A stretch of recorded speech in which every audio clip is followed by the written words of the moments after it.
Excellent. Well, good evening, everyone. My name is Nicole Cantatori. I am the head of culture and engagement for Worth Ross Management, and I would like to welcome you all to our June speaker series, which is our board education events. So for those of you that are joining us for the first time, welcome. We're so glad to have you. So just to give you a little bit of background, we designed these exclusive events to bring industry leading experts to the center stage for a unique and uninterrupted experience like no other. So our speakers are carefully selected and familiar with the specific needs and challenges, as well as opportunities that association boards and managers are faced with daily. So before we get too far into discussion, I did want to let you know that we are recording this session and we will make it available to our board members along with all of the other beneficial webinars that are on our WRMC YouTube channel. So the format for this evening would be very similar to previous events. So that means that our panelists will be presenting the information, and then at the end we'll have about 15 minutes left for Q&A. So if you do have any questions that you'd like to ask our speakers, please make sure that you send me a message in the chat. I will be monitoring that, and then during our Q&A, I will present those questions at the opportune time. So that leads us to today's topic. So with me tonight, we have Leah Burton and Brady Ortego with Steptoe and Johnson Law Firm. And so they will be providing us with the 2023 legislative update. So Brady, I'm going to turn that over to you, and I will make sure that you have the ability to present. Give me just a moment.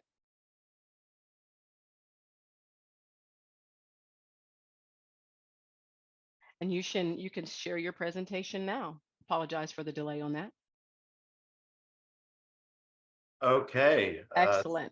Thank you very much, Nicole. I appreciate the introduction. I appreciate everyone taking the time to join us this evening. Very excited to report to you the legislative session recap. With me this evening, I have my colleague and friend, Leah Burton, and we will certainly be very excited to cover what ultimately was not as many legislative changes as potentially could have been possible for our industry. Some of these changes are good, and some of them, if we had our choice, we would have decided differently. But the good news is that there's not too much homework for us, whether you're a condominium or an HOA/townhome. This is our overview slide. This is really just a snapshot of all the changes that passed the 88th legislative session. I probably should say, just to be precise, our session ended on May 29th, but technically Governor Abbott still has veto power until June 18th.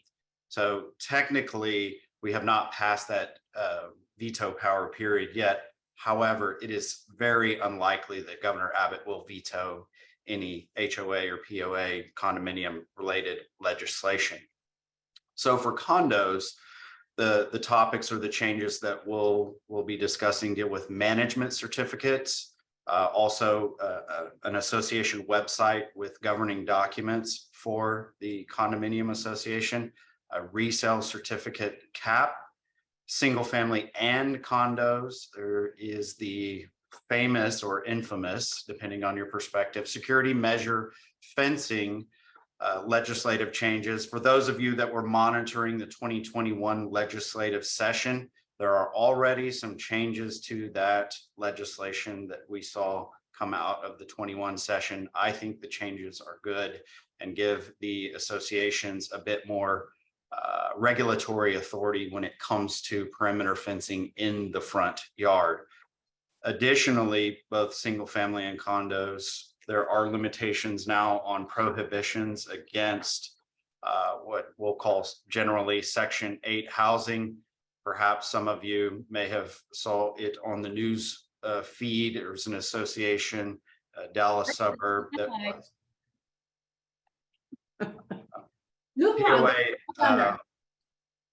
okay. And additionally, there is some legislation regarding POA insurance. And for single family only, we have some changes to the ACC structure, fines, and also liens in relation to collections.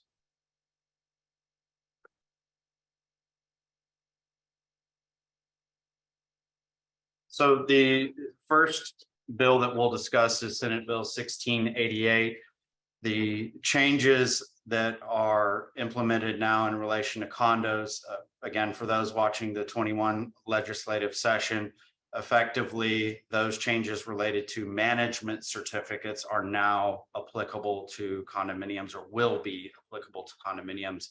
If the condominium has at least 60 units or has contracted with a management company, they must have the documents uploaded to an owner accessible website.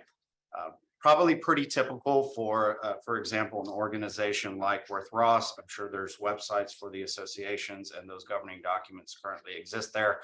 Now that's been codified, and it will be when this legislation becomes effective, which is September 1st of 2023. Also, another provision in Chapter 82 will be amended to require management certificates to be updated, recorded, and then ultimately filed with the Texas Real Estate Commission by 3/1/2024. Not necessarily any reason to wait that long to do it. The updates to management certificates are fairly simple, or should be. Now, management certificates, in addition to the content that's already required by statute that currently exists today, now we have to reference amendments to the declaration, the telephone number and email of the management contact, a website address for the dedicatory instruments. That's a reference to the website that is now required that I previously discussed in relation to 82.1142, and then any fees related to or fees charged in relation to a transfer of property. Again, those essentially are going to mirror what is required coming out of the 2021 legislative session against 209 or single family townhome communities. So the process is pretty straightforward. Update the management certificate, record it with the county, and then file it with TREC. Gratefully, TREC's website now is more or less up and running to where it's very easy to file the management certificates. The penalty, I should say, or the potential penalty if the management certificate is not updated and filed, recorded and then filed with TREC, the statute, once it's effective, provides that a unit owner will not be liable for attorney fees or interest in relation to unpaid assessments during the period in which that management certificate is not recorded or filed with the Texas Real Estate Commission. So there's a little bit of a punishment there, and encouragement to get those management certificates updated, recorded with the county, and then filed with TREC. This is something where your management company and your legal counsel should watch your back. Leah and I have already built into our process this protocol, this check in relation to taking on or opening up a collections account. It's just a good practice, whether it was required by law or not, to make sure that there is an updated management certificate. But definitely we want to make sure that that's done before March 1st, 2024. And then finally, 82.157 will cap resale certificate fees at $375. So action item, update, record, upload management certificates for your condos. Thank you, Brady. And I will just say in advance that I probably am going to talk over you, Brady, at another point during the presentation. I'm allowed to do that because Brady and I are close friends. So if anyone hears me do that, I'm not doing it because I'm a jerk. It's because I like to tease him. And I'm also really excited to be presenting with him because I haven't in a really long time. So we're going to have some fun as we continue onward. The perimeter security fencing bill that passed, well, that has almost passed, has not been, again, signed yet by the governor, is actually a good thing because you'll all recall from last session the dumpster fire that we experienced with 1588 and the security measures fencing statute that came out. And so this bill and this change in the statute has attempted to give HOAs, POAs, I'm going to use that term interchangeably, a little bit more control over these perimeter fences. So what this section is going to do, and it's 202023, which applies to both single family and condos, is it will now allow POAs to prohibit those fences from being placed in such a way that obstructs sidewalks, drainage areas, easements, license areas. The policies that we drafted after last session actually already discussed this, even though we didn't have straightforward authority, we were doing it already and without complaint. So now we actually have the statutory authority to back it up. The section also is going to require a driveway gate to be set back 10 feet from the street so that there are no issues with vehicle coming in through the gate and impeding traffic. This is especially relevant in the DFW market because we have these alleyways behind our homes where the driveways are, and everybody who has an alleyway likes to, if possible, put in these driveway gates. And so it is a real issue oftentimes because you can't see the traffic and it's becomes quite a bit of an issue. So this statute is actually really good in that regard. Also, the section is if the dedicatory instrument and one of the governing documents allows it, the POA will be able to prohibit fencing to be installed in front of that frontmost building line.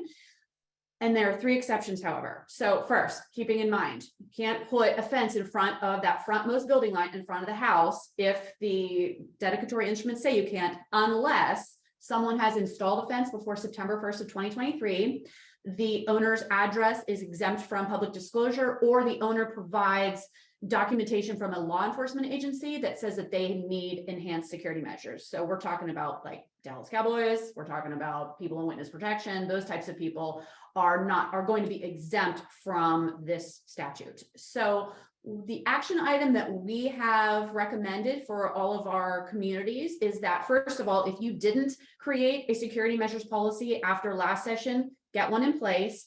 If you have one, then it needs to be amended to include these changes that have been made here. And this bill, this law will be effective as of September 1st, 2023. Thank you, Leah. I look forward to the next interruption. And it has been quite some time since we've done this together. So I didn't realize that until you said it.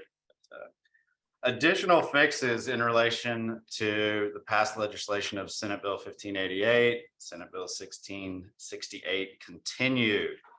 ACC, many of you may recall the restructuring of ACCs last session, where it was codified that a board member could not also serve on the ACC.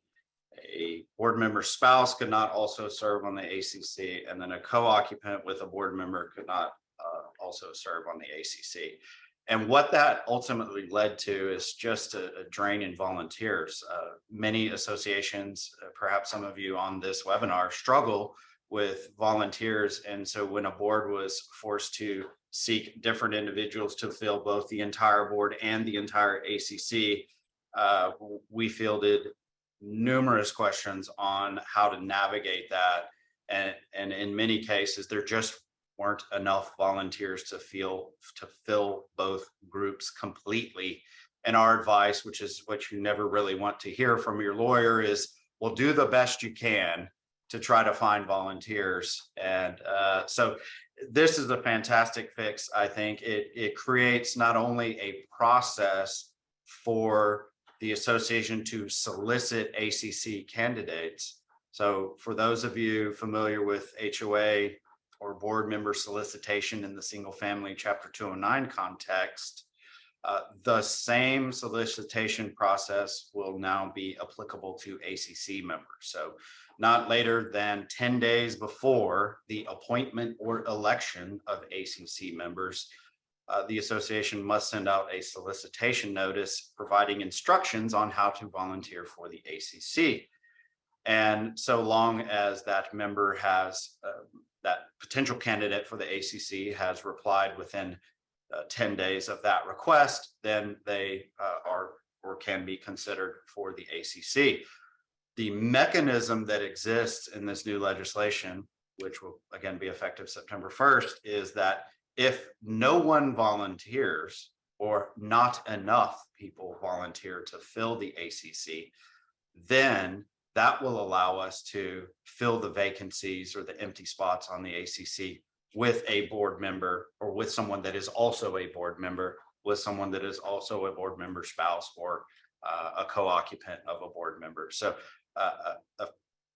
essentially, simply put, if you have enough volunteers for the board, then effectively you're going to have enough volunteers for the ACC, so long as you follow this solicitation process. Applies to single family, Chapter 209, townhome, single family communities. Some associations, we note, adopted ACC hearing policies or ACC charters, perhaps, that covered the qualifications or structure of an ACC. So to the extent that either of those documents, or frankly any governing document, references the structure outlined by the previous legislative session, then those governing documents should be updated to be consistent with the new legislation. And then also the action item is certainly create a solicitation process for your ACC members. I understand that many associations were already mirroring that, mirroring those processes, but now it's in the statute. Now we have to do it, but it may be as simple as changing the references in your board member candidacy solicitation materials, changes it from board member or director to ACC committee member. But certainly if you have any questions, legal counsel should be looking over your shoulder to make sure those documentations and the timeline or the procedures follow what will be the new legislation. All right, so our next bill that passed was House Bill 614 relating to POA fines. This bill was sponsored by Representative Sheehan out of Plano, who is a very busy representative this session. He put forward a couple of very important bills that have a lot of implications for HOAs. And I had I don't want to say necessarily the pleasure of interacting with him in his office about these bills, but I did talk to him about both this bill and the lien bill that Brady's going to talk about. I actually ended up getting into kind of an argument with him about the lien bill, which is why Brady's doing that slide and I'm doing the fine one, because this one I told him I didn't really have an issue with, or that we as an industry and our legislative action committee did not have an issue with. So with that being said, what this bill now does is it adds section 209-0061 to the property code, and it is going to require HOAs, POAs to adopt an enforcement policy, and including fining if their governing documents provide for that authority. So first you got to have the authority. If you have the authority, you are required to adopt an enforcement policy. That policy, also known as a fining policy, we call it a governing document enforcement and fining policy, has to include general categories of restrictive covenants for which fines may be assessed, a schedule of fines for each category of the violation, and the information regarding the hearing provided for under section 209-007. What does that mean? So that means when you have your fining policy that has a schedule of fines, in the past, at least our firm, what we would do is we would have line items. We'd say first violation, second violation, third violation. We'd have a period of time where you could cure the violation and then the accompanying fine. Now, this is going to make that chart much more substantial because we have to allude and specify each category where a fine may be assessed. So for instance, nuisance violations, parking violations, animal, leasing of the unit, health safety, all of those are going to have to be individual categories that will have an accompanying fine.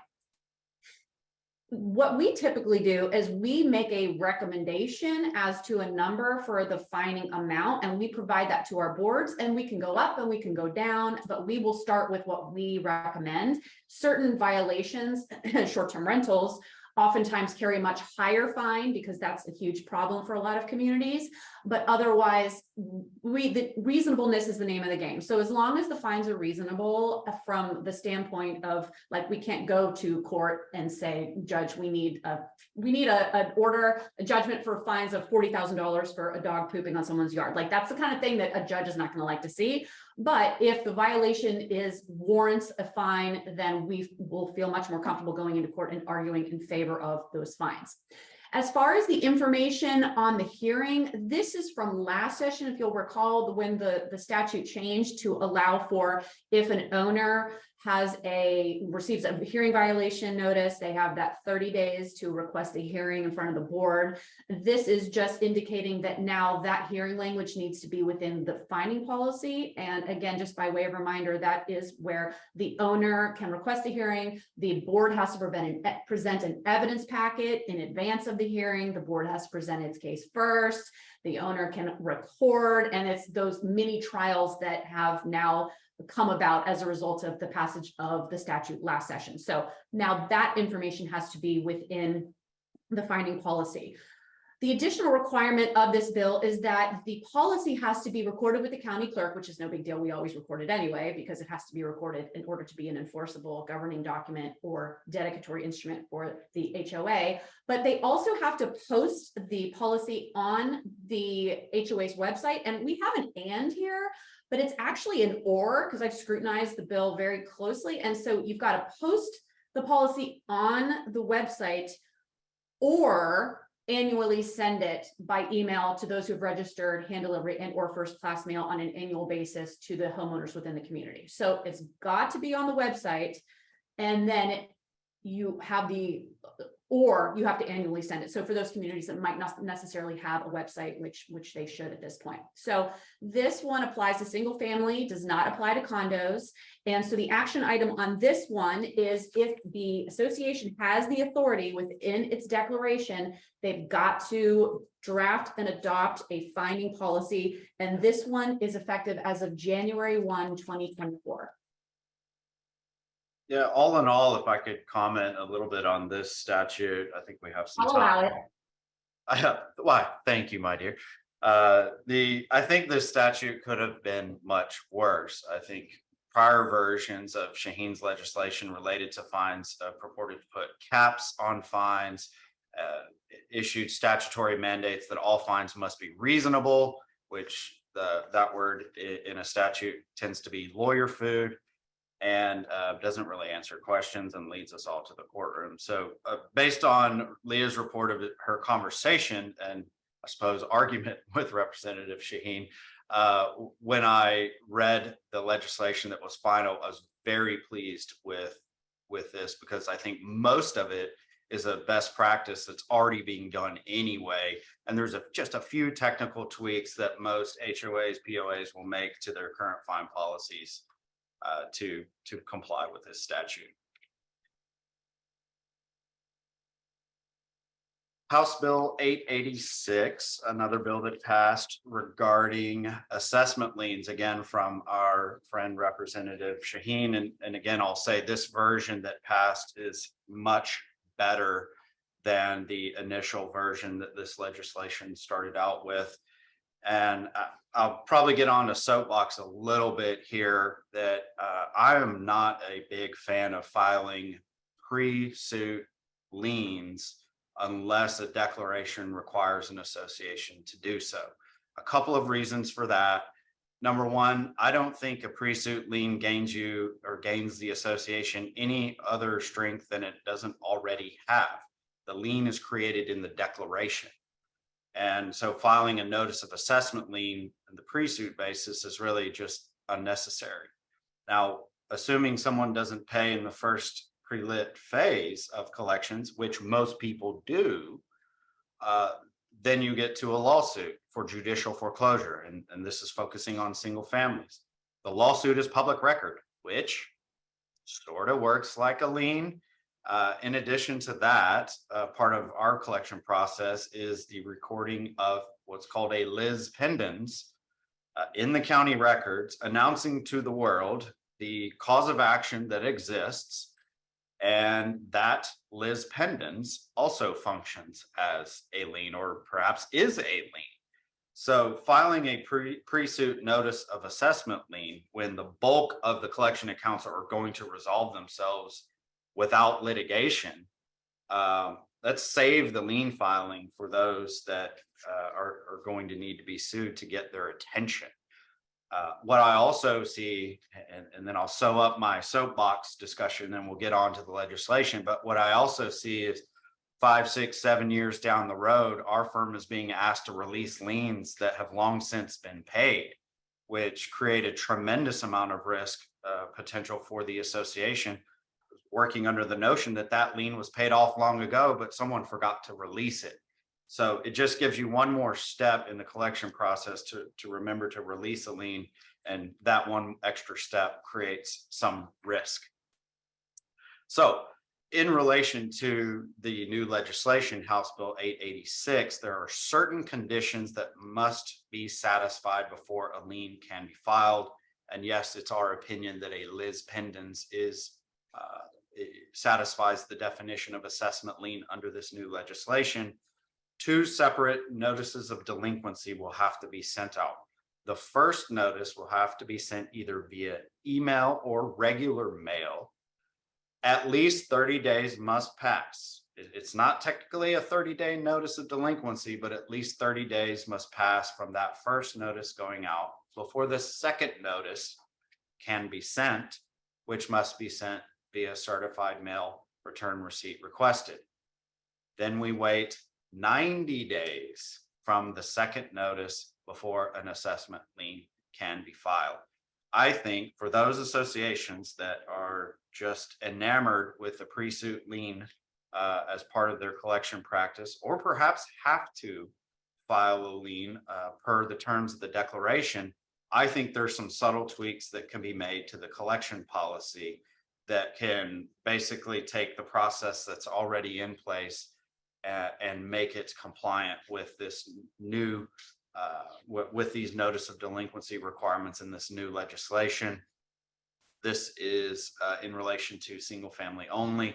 So a collection policy is always a document that's good to have, whether it's condominium or single family. Single families do have to have payment plan guidelines, which are typically included in the collection policy, but sometimes those documents are separate. If your collection policy has a lien step, then we need to make sure that that lien step will occur in accordance with this new legislation, which will be effective September 1st.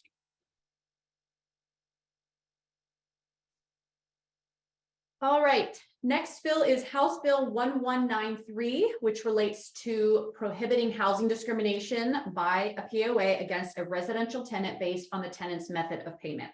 History on this one, as Brady started to indicate when we got started, was last year in Denton County, there was a community where the board had adopted a restrictive covenant that prohibited owners from renting to Section 8 tenants. And it blew up in their face. It blew up on social media, on regular media, and we all hopped to and immediately gave webinars about the issue to that management company. Wasn't you guys, don't worry, about this issue and about why it's not a good idea to try to restrict Section 8 housing. So what Section 8 housing restrictions do, so there's this thing called federal and state discrimination against certain protected classes, and you can be found to be in violation of federal and or state law for discrimination against protected classes, even if your action doesn't specifically discriminate, but has the effect of discriminating. And so when you prohibit someone from renting to a Section 8 tenant, although the language says no Section 8 tenants, and that's not discriminatory, Section 8 tenants typically come from low income markets, single parents, and it's a certain demographic that is hit most hard by this type of restriction. And so it essentially has the effect of discriminating against those protected classes. So what this law now does is it adds Section 202.024 to the property code, applies to single family and condos. And what it does is says that a POA cannot adopt or enforce a dedicatory instrument that restricts or has the effect of restricting a property owner from renting a dwelling based on that person's method of payment. So when it comes to Section 8 housing, there are these federal, what are you doing? Turn that back. there are these federal programs out there that allow basically people of a certain demographic to apply for these vouchers, housing vouchers, and then landlords that will accept those vouchers get paid back basically for joining the system and trying to help these people find suitable and affordable and safe housing. And so any communities that go out and say, we don't want those people here, we don't want that kind of tenant here, now would be in violation of the statute if those boards and HOAs were to adopt any kind of rule or amendment to their declaration to prohibit that type of housing. So if this one, really the action item is if you have a community that has, and again, single family and condo, if you have a community that has this type of language in their governing document somewhere that prohibits Section 8 housing, I'm going to have a chat with those board members because that language and that provision is unenforceable, and the board would be running afoul of the statute if they were to enforce that restriction. And I think that the thing I'll add to this is for those that may be concerned about the what comes with an increase in tenants in a condominium or a single family community. I think the recommendation there would be to focus on the behavior of the tenant in terms of what is actionable and what we can regulate in terms of the behavior of the tenant, and focus on that and focus on the compliance process rather than focusing on the type of tenant or type of tenancy that exists. So that may be kind of a fix for the concern, as we do see changes in the community. Some communities, I don't want to say all, when the rate of occupancy of tenants exceeds a certain percentage. And so what I tell clients consistently is rather than try to control the percentage of units leased, although there are options there, focus on the behavior of the tenants. I'll add one more thing. Oh, sorry, Brady. Go ahead, please. Sorry, not sorry. I'll add one more thing on this. I've already had a manager reach out to me on this law, which again is not, we're not there yet. It's not effective until September, but I've had a manager who said, okay, what happens when we have a community that has a leasing cap and we get an application for a tenancy and it is a Section 8 housing? Can we deny the tenancy based on the fact that we have this leasing cap that would be exceeded if we approved the lease or the leasing of that unit or lot? And so what I said was, if the reason for the denial is because the leasing cap has been met, then that's fine, because you're not denying it because it's a Section 8 tenant, you're denying it because the leasing cap has been met. I said, but you got to make sure you have exquisite rental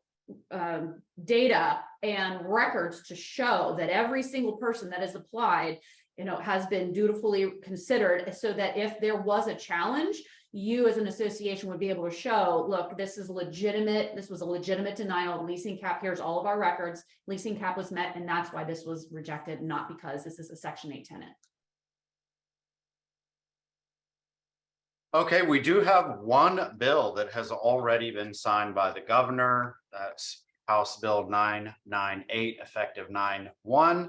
And this will really focus on property owners associations. This includes condos and single families that may have trouble obtaining insurance on what the statute calls the voluntary market. So the idea, the overall spirit of this legislation, and full disclosure, there is a line that will ultimately be crossed where I can discuss the legal aspects of the statute, but then the insurance broker, someone who speaks insurance broker will need to take over. And that's where I would recommend pulling in the broker for any association that may be within a certain area, what they're calling an underserved area. This is digging into the statute a bit. These are areas that are within the Texas windstorm region.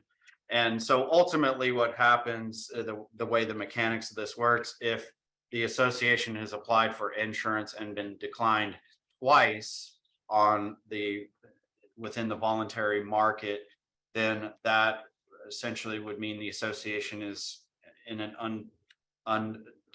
underserved area, excuse me, and then could apply to the commissioner to seek access and obtain the benefits afforded by the FAIR plan. That's the Fair Access to Insurance Requirements Plan, which is a statutorily driven concept. So associations will not be left uninsured. And so this, I think, is a win. Although I do, in my conversations with my broker contact, he did express some skepticism as to what it might mean in the insurance industry coming forward. Are they creating the statutory mandate to pull associations into the FAIR plan because there's an anticipation of difficulty in the voluntary insurance market for property owners associations? He indicated to me his Gulf Coast or hurricane area associations, condo and single family, have never had an issue obtaining insurance. So he's wondering if maybe it might be a sign of things to come. It's simply broker speculation and commentary, and just a one-on-one discussion I had with him during lunch. So grain of salt added there.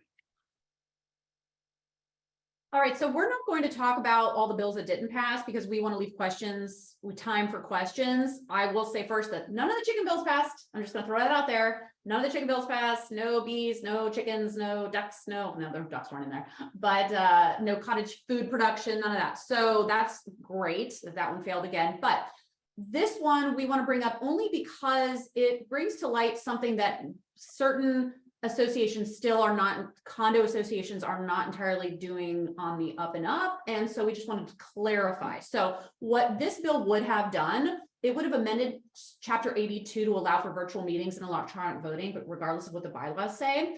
The reason we're telling you this is because as it stands, if a condo's bylaws don't authorize electronic voting, then technically a condo cannot vote by electronic means. So there's the authority for virtual meetings in section 6.002 of the Business Organizations Code. This would have dumped it into Chapter 82 and would have also specifically authorized that electronic voting. So that means that if the bylaws don't say a condo can vote by electronic means, then they technically can't, and the bylaws should be amended to provide for that authority. This came about really, and this bill came forward last session too and didn't pass, and now this session didn't pass, and it really just kind of ran out of time. I don't know what any objection would be to the bill, but during COVID, when everyone was having all their virtual meetings and that whole thing started up, we were pitching, oh, it's electronic voting across the board, and everyone was doing it. And so we're bringing this to your attention just so you know that, again, check your bylaws real quick for your condos and make sure they actually do have the authority to have electronic voting. Otherwise, you may run into a challenge by a homeowner who, probably someone who loses a board election, who will come forward and say, well, voters were not allowed to vote by electronic ballots, and that's why I lost the election, and they'll challenge it. That's all I'll say on that. And with that, we are ready for questions, Nicole. All right, excellent. Lots of good information. So we do have several questions. So far, I have 6, so I'm just still monitoring. But the first question is, when will the new resale cert fee cap go into effect? So that legislation, Senate Bill 1668, is effective September 1st. Excellent. Thank you. The next question.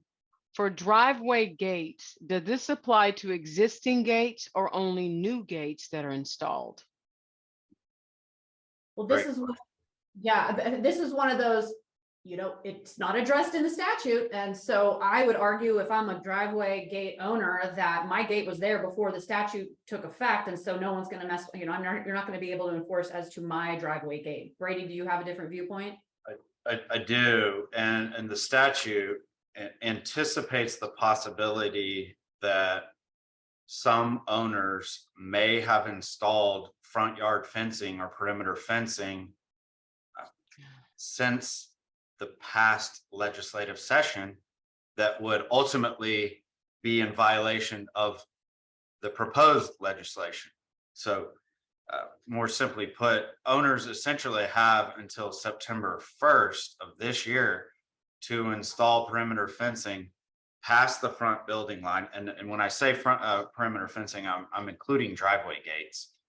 And so if the driveway gate was installed closer than 10 feet to the end of that front lot line before September 1st, then I think that is essentially, I'll use the term generally, grandfathered in.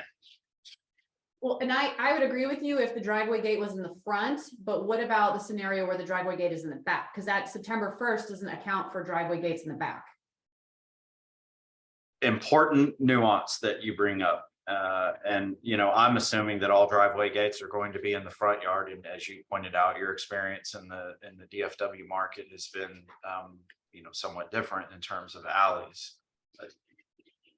But I'll say that, yeah, the clarification is an important distinction to make, that the point I was making about owners having until 9/1 to install perimeter fencing and a driveway gate consistent with the manner of, Senate Bill 1588, that would exist in relation to front yard or front portion of the lot driveway gates. And I'll say Brady and I have talked about this before, but following last session, the number of requests that have come in for security measures fencing has been very insignificant. That's been my experience. And I think that's pretty much across the board. It just has not been a thing. And I think part of the reason why is that owners just didn't realize, like it didn't hit social media that owners could do this. And so until such time as that happens, and usually it happens like a year later, there was not a huge influx of these types of applications. Right. Yeah, and my general polling of managers and boards has supported that I think it's been a pretty low number, that those that have fenced their entire property line, perimeter line, excuse me. And obviously, when we're talking about security measure fencing in the condo context, which is going to be, I think probably the bulk of people on this call, your bread and butter, is that we're talking really about those land condos that have their little patio area. Those are the types that are going to be able to have the security measures fencing. This is not going to be something feasible in the high-rise context. Excellent. Thank you both so much. Next question. With the fining policy, do the POAs have to update their current policy if it does not include a breakdown of categories? Yes. Yes. Yes, they have to, because that's what the statute now requires. And that's or the effective date is January 1. January 1. So there's time. Okay, thank you. Next question, does 209.0061 apply to rears due or DRVs? The 209.0061 is the fining bill. So right. Yes, it is with regard to DRV. We're talking about deed restriction violations. Yes. Right. This is Next question, on the assessment lien, do we have to include language in the second notice that says something like, if you have not paid within 90 days, a lien may be filed? Great question. The statute does not cover the content of the notice of delinquency. So quite literally, what the statute says is focuses on a notice of delinquency, the method in which it must be sent, the time period that must expire before the next one can occur, in addition to the time period that must expire before the lien can be filed. But it does not tell us exactly what should be in the notice of delinquency. So to the extent you wanted to include that phrase in the second notice, I don't see any reason why you could not do it. Leah, do you have any other different thought on that? I agree. I say put it in there. Right. Okay, thank you. The next question is related to the resale cap. Is that a hard cap on any kind of fee applied to new owners? No. That is the cap that applies for preparation of a resale certificate. So there may be other fees, just to kind of expand briefly, there may be other fees related to the transfer of property, maybe a working capital contribution or just maybe a variety of fees related to a transfer. Those fees are going to be separate from the fees related to the resale certificate. So no cap on these fees over here, the typical transfer fees. Excellent, thank you. And the next question is, on the management certificate, do we have to list the resale certificate fee and lender questionnaire fee, or just the transfer fee? And there's another part to this. And do we have to list fees charged by the association only, or also fees charged by the management company? So we can refer to the first question. I'll repeat it. On the management certificate, do we have to list the resale certificate fee and lender questionnaire fee, or just the transfer fee? Both, all fees have to be listed. Resale certificate fee, lender questionnaire fee, transfer fee, fees charged by the association, and fees charged by the management company. Okay, and that second portion, I think you already answered that. Do we list fees charged by the association only, or also charged by the management company? There's another question that just came in on the management certificate again. Do working capital contributions and move-in fees have to be included? Yes. All fees incident to the transfer of property need to be on there. Okay, there's no other I think questions. I'll put it on there. Exactly. And maybe it will be beneficial to just add a quick point that the spirit of this legislation really originates from Texas Association of Realtors, and the allegation that it's too hard to find out exactly how much buyers or sellers have to pay in relation to a property transfer. So that information should be public record. It should exist somewhere where anybody and everyone, buyers, brokers, agents, etc., can put their hands on a document that tells us exactly how much is going to be charged to the buyer / seller in relation to the transfer of property. Thank you. Another question just came in. What if the fee is charged at the building at the time of move-in and not charged at the closing? Include it. So I think you're just the question here is related to timing. It's Right. not necessarily paid at closing, but it's paid when someone's moving truck shows up, which could be a week to a month later. Right. Include it. Include it. I agree. Sounds like we just included. Yes. Yes. There's no other questions. I'm sure we may get a few that pop up. Is there anything else that you wanted to elaborate on going back in the presentation? I know you didn't really elaborate too much on the ones that did not pass, because we weren't going to necessarily focus on that.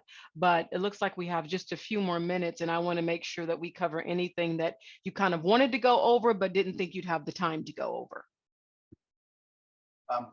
The one thing that I will add and I'll focus on those that represent or work with condominiums. What we've seen in the last few sessions, and it's not a new concept, is the notion that our lawmakers generally feel like whatever law exists for HOAs or homeowner single family homes should also exist for condos, because they're the same thing. Now, for a variety of reasons, I wholeheartedly and vehemently disagree with that assumption. They are apples and oranges, and the legislation that governs and the statutes that governs single family versus condos should be different. But I bring up this point just so that those in the condominium industry be made aware that lawmakers in the past have tried to implement and pull over essentially the statutes that apply to single family and townhomes. They've tried to pull over those statutes and apply them to condos. Some of that is good or a best practice or something that everybody's already doing, which I don't have a problem with, but some of it has not necessarily been good for condominiums and not been a good fit. So I don't really want to sound like I'm putting fear out there to anyone, but this is just more of a kind of a point to be aware of, so that if you see in future sessions our lawmakers trying to implement changes to Chapter 82 of the property code, we'll kind of understand perhaps the why of it. And it's this, what I'll call the window shopper lawmakers assumption that condominium living and single family living is the same, and so the laws that support both those concepts should be the same too. Go ahead. Sorry, Brady. I was just going to add that I practiced HOA law in Florida for a while, where the Condo Act is very robust, much like the Single Family Act. And I know Brady said he doesn't want to put fear in anyone's hearts on the condo regulation, but I unfortunately am I fully expect to see much more condo regulation here as we move forward in future sessions, because Texas seems to follow some of the paths of other states like Florida that are very regulatory when it comes to HOAs and condos. And I do think that we are headed in that direction. Sorry. I know who's going to profit from that? The lawyers. Well, it's good to kind of see both the different perspectives as well. I don't see that there's any other questions that have hopped on. I guess that you all have answered, both of you have answered the questions thoroughly. So if there's no other questions, I don't see a point in us just staying on. I appreciate you both, Leah and Brady, for coming on and just providing us with an update. Again, to everyone, if you're new and you've just joined us before, this will be this is recorded, so it will be available probably over the next couple of days. I will send out a link once it has been uploaded to our YouTube channel, and you're welcome to subscribe so that every time we do an upload, you are able to receive that information. So everyone, thank you so much. I hope you all have a great evening. And again, Brady and Leah, thank you so much for taking the time to present to us this evening. Thoroughly enjoyed that. Thank you so much. Thank you for having us. Yes, thank you, Nicole. Not every management company does this, so we appreciate the opportunity and appreciate you being shepherds of education in this industry. Keeps our lawmakers at bay. Absolutely. All right, everyone. Thank you and have a beautiful evening. Thank you so much. Good night. All right. Good night.